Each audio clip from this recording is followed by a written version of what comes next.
I am the Tofu Golem. Please enjoy the video. In this video, I will show you how to make a delightful cannoli dip. This guide will walk you through each step, ensuring a perfect, creamy dessert every time.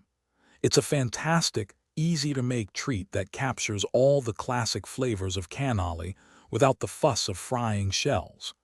Get ready to impress your friends and family with this simple yet elegant dessert, perfect for any gathering or a sweet craving. To begin, gather your ingredients. You'll need 15 ounces of whole milk ricotta cheese, 8 ounces of softened cream cheese, and 1/2 cup of powdered sugar. Also, have 1 teaspoon of pure vanilla extract ready. Finally, grab 1/4 cup of mini chocolate chips.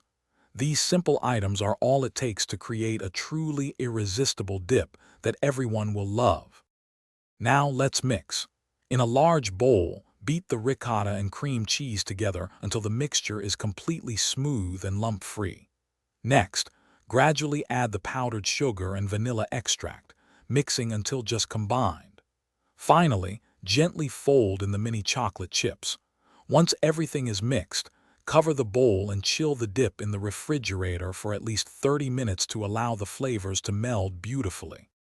Your delicious cannoli dip is now ready to serve. Transfer the chilled dip to a decorative bowl.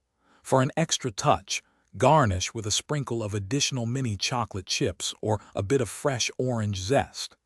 This dip pairs wonderfully with broken cannoli shells, waffle cones, graham crackers, or even fresh fruit. It's a versatile and delightful dessert that's sure to be a hit at any occasion.